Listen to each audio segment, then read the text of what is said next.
یہ جو مسابقہ ہے اس کا اصل اور اولین جو مقصد ہے وہ یہ ہے کہ ان بچوں کے اندر ذوق پیدا کیا جائے، شوق پیدا کیا جائے، رغبت دلائی جائے، موٹیویشن کی جائے اور ان کی حوصلہ افزائی کی جائے اور اس کام کی اہمیت ان کے دلوں میں بٹھائی جائے۔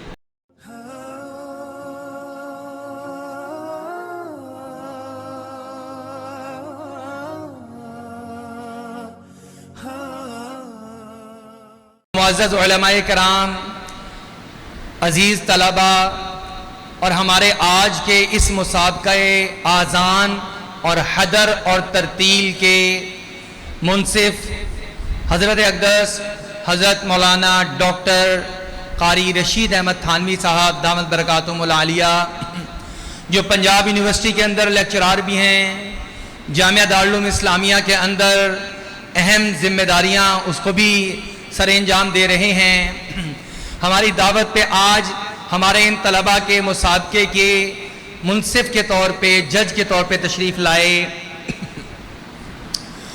آپ کو پتہ ہے کہ ہر سال ڈاکٹر قاری احمد میاں تھانوی صاحب دامت برکاتہم العالیہ تشریف لاتے ہیں، لیکن چونکہ ان کی حج کی آج کی فلائٹ اس وجہ سے ان کے صاحبزادے ڈاکٹر قاری رشید احمد تھانوی صاحب دامت برکاتہم العالیہ جج کے فرائض سر انجام دے رہے تھے۔ دو تین باتیں میں آپ کے سامنے رکھ کر انشاءاللہ آپ کو یہ پتہ ہے کہ ہر سال ہم یہ طلباء میں کمپٹیشن کرواتے ہیں تاکہ طلباء میں ذوق اور شوق بڑھے۔ آپ کا یہ اپنا ادارہ بیت النور صرف تعلیمی ادارہ نہیں ہے بلکہ یہ تربیتی ادارہ بھی ہے، اور وہ آپ کے اندر وہ سکلز بھی پیدا کرنا چاہتا ہے جس کی امت کو ضرورت ہے، معاشرے کو ضرورت ہے۔ آپ لوگ جب معاشرے میں اپنی خدمات سر انجام دینے جائیں تو جس جگہ پر آپ جائیں آپ کو اپنا کام انتہائی احسن انداز سے کرنا آتا ہو، آپ جانتے ہو کہ آپ نے کیا کام جو آپ کے ذمے لگا ہے اس کو احسن انداز سے کیسے کرنا ہے۔ اسی لیے پورے سال میں تقریباً 8 کمپٹیشن رکھے جاتے ہیں۔ سب سے پہلے آغاز اللہ کے کلام سے کیا جاتا ہے، اور آج الحمدللہ ہمارے تعلیمی سال کا پہلا مسابقہ اور وہی اللہ کے کلام یعنی قرآن پاک سے اس کا آغاز ہوا۔ بچوں نے قرآن پاک حدر میں بھی سنایا، ترتیل میں بھی سنایا، اور اس سال ہم نے ایک قدم اور یہ بڑھایا کہ پچھلے سال شعبہ اسکول اور شعبہ درس نظامی اس کے طلباء کا آپس میں مقابلہ ہوا کرتا تھا۔ ہمارے تشریف لانے والے معزز جج صاحب انہوں نے فرمایا کہ اس طرح نہ کیجئے بلکہ آپ شعبہ اسکول ان کی عمر کی ایک حد ہوتی ہے، ان کا آپس میں مسابقہ کروا کے ان کو الگ انعامات سے نوازیں، اور درس نظامی کے جو بڑے طلباء ہیں ان کے اندر آپس میں مقابلہ کروا کے ان کو الگ سے انعامات سے نوازیں۔ انعامات کی تعداد اگرچہ زیادہ ہو جائے گی لیکن ان بچوں کی حوصلہ افزائی اور معیار وہ بلند ہو جائے گا۔ چنانچہ ہم نے اسی وقت یہ فیصلہ کر لیا تھا، اور الحمدللہ اس سال اس کے مطابق یہ مسابقہ جات پورے سال کے منعقد کیے جائیں گے۔ میرے سامنے رزلٹ سارا کا سارا موجود ہے اب تک کا۔ اس کے بعد انشاءاللہ ابھی بچوں نے آذان بھی اس کا بھی مسابقہ ہوا، حدر اور ترتیل کا مسابقہ بھی ہوا، حمد اور نعت کا مسابقہ ابھی باقی ہے، لیکن اس سے پہلے میں اپنے معزز جج صاحب سے درخواست کروں گا کہ وہ تشریف لائیں اور آپ طلباء سے گفتگو فرمائیں، ایسی گفتگو جو آپ کے لیے معین و مددگار ہو۔ اس سٹیج پہ آنے میں یہ بہت بڑا کام ہے، سٹیج پہ آنا۔ آپ لوگ سٹیج پر آئے، آپ نے پڑھا، جو چیزیں آپ کی بہتری کے لیے حضرت شیخ نے نوٹ فرمائی ہیں انشاءاللہ وہ مختصر سے وقت میں 10 منٹ میں انشاءاللہ آپ کے سامنے ان تمام باتوں کو رکھیں گے۔ میں التماس کرتا ہوں ڈاکٹر قاری رشید احمد تھانوی صاحب دامت برکاتہم العالیہ سے وہ تشریف لائیں اور طلباء سے ان کی تعمیر و ترقی کے حوالے سے گفتگو فرمائیں۔ بسم اللہ الرحمن الرحیم۔ السلام علیکم ورحمۃ اللہ وبرکاتہ۔ سب سے پہلے تو میں اللہ تعالیٰ کا شکر ادا کرتا ہوں کہ اللہ نے مجھے اور آپ سب کو کچھ دیر کے لیے اپنے کلام پڑھنے اور سننے کی توفیق عطا فرمائی۔ یہ ہمارا کمال نہیں تھا، بلکہ ہماری مجال ہی نہیں تھی کہ ہم اللہ کا کلام پڑھتے یا سنتے. یہ اللہ نے توفیق دی تو ہم اس پر اللہ کے شکر گزار. اس کے بعد میں بیت النور اور معہد الحسن، اس کی انتظامیہ، اساتذہ، ان سب کا شکر گزار ہوں اور ان کو مبارکباد دیتا ہوں کہ انہوں نے ایک مفید اور ایک بڑا ہی یعنی ایسا بار آور اور ایک نتیجہ خیز مسابقہ بچوں کے درمیان منعقد کروایا کہ جس سے سیکھنے کے عمل میں نہ صرف یہ کہ بہتری آتی ہے، مزید نکھار پیدا ہوتا ہے، بلکہ جنہوں نے کچھ سیکھ لیا ہے ان کی حوصلہ افزائی بھی ہوتی ہے. جنہوں نے سیکھا ہے ان کی حوصلہ افزائی ہوتی ہے، اور جو ابھی سیکھنے میں مسافر ہیں، کچھ ابھی سیکھنا باقی ہے، تو ان کو بھی مزید سیکھنے کا موقع ملتا ہے. حوصلہ شکنی کا یہاں کوئی پہلو نہیں ہوتا، یہاں حوصلہ افزائی ہی ہوتی ہے. لیکن بہرحال یہ جو مسابقے کی شکل ہے، اس میں کسی کی پہلی پوزیشن آنا اور کسی کی دوسری اور کسی کی تیسری اور کسی کی پوزیشن نہ آنا، یہ حوصلہ شکنی کا ذریعہ نہیں ہوتا اور نہ ہونا چاہیے، بلکہ جس کی پوزیشن نہ آئے تو اس کو یہ سمجھنا چاہیے کہ میرا ابھی سفر باقی ہے، میری منزل ابھی تھوڑی سی دور ہے، مجھے ابھی مزید محنت کرنی ہے اور تھوڑا اور آگے بڑھنا ہے. چند باتیں جو میں نے محسوس کی وہ یہ کہ ایک تو یہ جو مسابقہ ہے، اس مسابقے میں اعتمادی اور خود اعتمادی وہ مجھے بڑی اچھی نظر آئی. یعنی تمام بچوں نے جنہوں نے پڑھا ہے تو ان کے اندر چہرے کے اوپر یا ان کی باڈی لینگویج سے کوئی گھبراہٹ یا کوئی ایسی چیز محسوس نہیں ہوئی. حالانکہ سب کے سامنے پڑھنا ہے، اسٹیج پر پڑھنا ہے، اور یہ بھی معلوم ہے کہ میرے نمبر لگ رہے ہیں یا کٹ رہے ہیں، تو گھبراہٹ طاری نہ ہونا یہ اچھا ہے. لیکن ساتھ ہی ساتھ تلاوت کے اندر بہت سی خوبیاں ملحوظ رہنی چاہیے. نمبر ایک یہ کہ جب تلاوت ہو، چاہے وہ تلاوت صرف محض تلاوت کے لیے ہو، محض عبادت کے لیے ہو، یا مسابقے کی شکل میں ہو، تب بھی اس میں نیت یہ ہونی چاہیے کہ ہم اللہ تعالیٰ کو سنا رہے ہیں.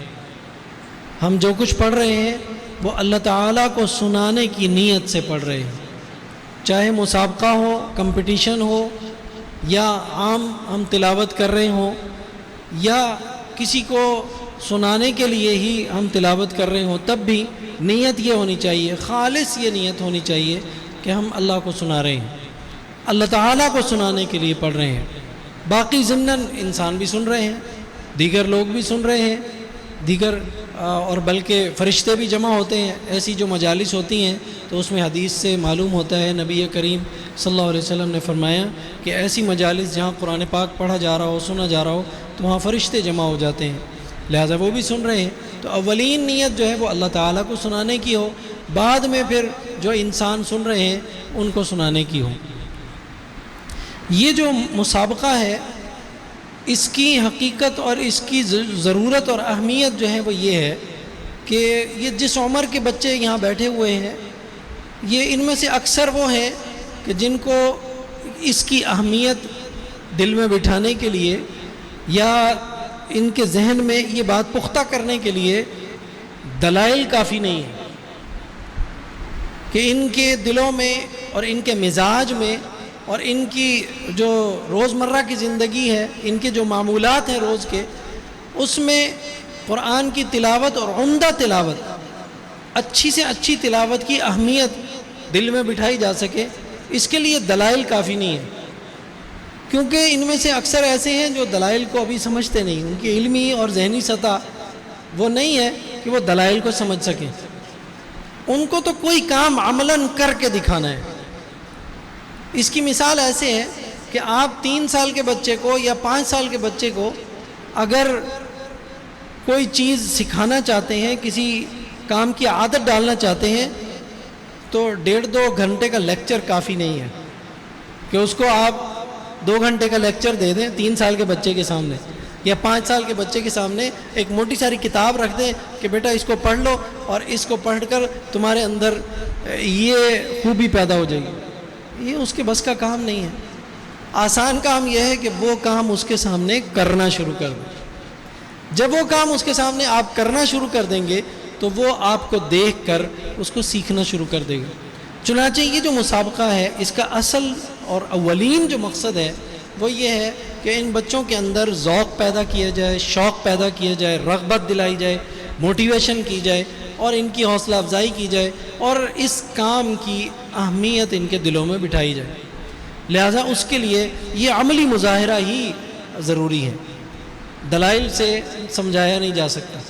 جیسے میں ایک اور مثال اس کی دیتا ہوں کہ جیسے میں اگر آج آپ کو کوئی ایسا پھل جو آپ نے ابھی زندگی میں چکھا نہیں ہے، کھایا نہیں ہے، آپ اس کے شاید نام سے واقف ہوں یا ہو سکتا ہے نام سے بھی واقف نہ ہو، اس کا ذائقہ سمجھانا چاہوں کہ اس کا ذائقہ کیسا ہوتا ہے۔ کوئی ایسا پھل جو آپ نے ابھی تک چکھا ہی نہیں ہے، دیکھا ہی نہیں ہے، صرف نام سنا ہے یا ہو سکتا ہے اس کا نام بھی نہ سنا ہو، اس کا ذائقہ سمجھانا چاہوں تو یہ بہت مشکل کام ہے۔ یہ آسان نہیں ہے کہ میں یہ کہوں کہ اس کا ذائقہ کیسا ہوتا ہے، جیسے آم کی طرح نہیں، آم تو میٹھا ہوتا ہے، اچھا نہیں، کیلے کی طرح اچھا نہیں، وہ انگور کی طرح۔ اب وہ ہر مثال جو میرے ذہن میں آئے گی تھوڑی دیر بعد وہی مجھے لگے گا کہ نہیں، یہ تو اس کا تو ذائقہ اپنا ہے، اس کا تو کچھ اور ہے، اس کا ذائقہ اس سے تھوڑا سا مختلف ہے۔ تو اس کا ایک ہی طریقہ ہے، وہ یہ ہے کہ اس کو تھوڑا سا آپ کے سامنے نمونے کے طور پر رکھ دیا جائے تاکہ وہ ذائقہ سمجھ میں آ جائے، وہ ذائقہ معلوم اور محسوس ہو جائے۔ اسی طرح یہ جو مسابقہ ہے اس کی بھی یہی حیثیت ہے، یہی اس کی حقیقت ہے کہ آپ کو یہ سمجھایا جائے کہ خوبصورت پڑھنا، اچھا پڑھنا، سنوار کر پڑھنا یہ بہت عمدہ کام ہے اور اللہ تعالیٰ کا پسندیدہ عمل ہے اور یہ بہت اہم ترین عبادت ہے۔ تو یہ دلائل سے سمجھانے کے بجائے کر کے دکھا دیا جائے، تو اس کا یہ عملی مظاہرہ تھا جو آج الحمدللہ ان بچوں نے کیا اور مجھے بڑی خوشی ہے کہ مجھے بہت اچھا لگا، بہت اچھا رزلٹ ہے اور بہت یوں کہہ لیں کہ عمدہ کاوش نظر آئی۔ البتہ چند چیزیں میں مشورے کے طور پر، رہنمائی کے طور پر جو میں نے محسوس کی ہیں، ایک تو یہ کہ جب ہم پڑھتے ہیں خاص طور پہ تلاوت والے بچوں کے لیے جنہوں نے حدر اور ترتیل، جنہوں نے ترتیل میں پڑھا ہے، تو ان کے لیے ایک اہم مشورہ یہ ہے کہ جب بھی وہ تلاوت کریں تو کیونکہ وہ مجمع میں پڑھ رہے ہیں، سب کو سنانے کے لیے پڑھ رہے ہیں، تو انفتاح فم یہ کامل ہونا چاہیے۔ بعض جگہ میں نے محسوس کیا کہ مثال کے طور پہ نون مشدد ہے تو انا کے بجائے انا، اب یہ تو اللہ نے جلی ہے، یہ جو غلطی ہے یہ تو اللہ نے جلی ہے۔ انا کسی کتاب میں نہیں لکھا ہوا کہ نون مشدد کی ادائیگی میں ہونٹ جڑ جائیں گے آپس میں، ہونٹوں، نون کا مخرج ہونٹ ہے ہی نہیں۔ یہ میں نے یہ متعدد بچوں میں یہ محسوس کیا کہ انہوں نے جب نون مشدد کی ادائیگی کی ہے تو انفتاح فم کامل نہیں ہے، وہاں وہ نون جب غنہ ادا کر رہے ہیں تو ہونٹ ان کے غیر ارادی طور پہ یعنی یوں کہہ لیں کہ کیونکہ اس چیز کا ادراک نہیں ہے اس وجہ سے وہ ہونٹ بند ہو جاتے ہیں۔ انا، اب آپ بتائیں یہ نون ہے کہ میم ہے؟ آپ لوگ خود ہی مجھے بتائیے کہ یہ جو میں پڑھ رہا ہوں انا، یہ کیا ہے، نون ہے کہ میم ہے؟ یہ تو نون اور میم کا مکسچر ہے، یہ اچار ہے جس کے اندر نون بھی ہے اور میم بھی ہے۔ تو اس غلطی سے بچیں، یہ ایک بڑی غلطی میں نے محسوس کی۔ دوسرے یہ کہ جب آپ تلاوت کے لیے بیٹھے ہیں تو کوشش یہ کریں کہ آپ کی جو ابتدا ہے وہ اس کے اندر آواز کا جو اتار اور چڑھاؤ ہے وہ ایک ترتیب کے ساتھ آواز اٹھتی جائے۔ یہ بالکل ایسے ہی ہے کہ اگر آپ ابتدا میں ہی زور لگانا شروع کر دیں گے تو آواز کے اندر وہ خوبصورتی اور دلکشی نہیں برقرار رہے گی۔ لہٰذا ابتدا اور اختتام اس کو باقاعدہ مرتب کرنا یہ بھی ضروری ہے تلاوت. تیسری چیز جو میں نے محسوس کی ہے وہ یہ ہے کہ جن آیات کو پڑھنا ہے، جن آیات کو آپ مسابقے میں پڑھنا چاہتے ہیں، اب آپ کو معلوم ہے کہ ایک مقررہ وقت ہے، اس کے اندر میں نے پڑھنا ہے، لہٰذا ان آیات کو 3 مرتبہ 5 مرتبہ 10 مرتبہ تلاوت کریں اور وقت نوٹ کریں کہ میں یہ آیتیں جو پڑھنا چاہتا ہوں یہ اتنے وقت میں ہو جاتی ہیں. یہ آپ کو پہلے سے یہ معلوم ہونا چاہیے کہ میں نے جو آیتیں، بعض بچوں کو ہمیں گھنٹی بجانی پڑی اور ان کی تلاوت ناقص رہ گئی. کیوں رہ گئی؟ اس وجہ سے کہ ان کو یہ اندازہ ہی نہیں تھا کہ میں نے جتنی آیات کا انتخاب کیا ہے وہ اتنے وقت میں مکمل ہوں گی یا نہیں ہوں گی. لہٰذا یہ پہلے سے ایک مشق ہو، ایک یعنی ریہرسل ہو کہ مجھے معلوم ہو کہ میں نے 3 آیتیں 5 آیتیں پڑھنی ہیں اور اس میں اتنا وقت لگے گا. یہ پہلے سے ایک اندازہ ہو. تو جب پہلے سے ایک اندازہ ہوگا تو امید ہے کہ جو مقررہ وقت ہے اس سے اوپر نہیں جائیں گے. ورنہ بعض اوقات ایسا ہوتا ہے کہ ہم جن آیات کا انتخاب کرتے ہیں وہ ان کا اختتام ہونے سے پہلے ہی ہمارا وقت ختم ہو جاتا ہے. تو اس لیے جو تلاوت کی عمدگی جو سامنے آنی تھی وہ رہ گئی. تو کوشش کرنی چاہیے کہ جو تلاوت ہم نے مسابقے میں خاص طور پہ کرنی ہے، جہاں ایک وقت کی لمٹ ہے، ایک حد بندی ہے، تو ہماری پہلے سے ایک مشق ہو، ایک ٹریننگ ہو، ہمیں پہلے سے ایک اندازہ ہو کہ میں نے جتنی آیتیں تلاوت کرنی ہے وہ اتنے وقت میں ہو جائیں گی. 3 منٹ ہیں تو ہم 2.5 منٹ کی تیاری کریں. اگر 4 منٹ ہیں تو ہم 3.5 منٹ یا 3 منٹ کی تیاری کریں، تاکہ درمیان میں اگر کوئی سانس لینے یا کچھ تھوڑا سا استراحت، وقفہ استراحت کی اگر نوبت آ بھی جائے تو وہ چند سیکنڈ ہی ہوں، زیادہ وقت نہ ہو. اور ایک اور بات آخر میں وہ یہ کہ جو ٹکڑا آپ منتخب کریں وہ بامعنی اور پیغام والا ہو.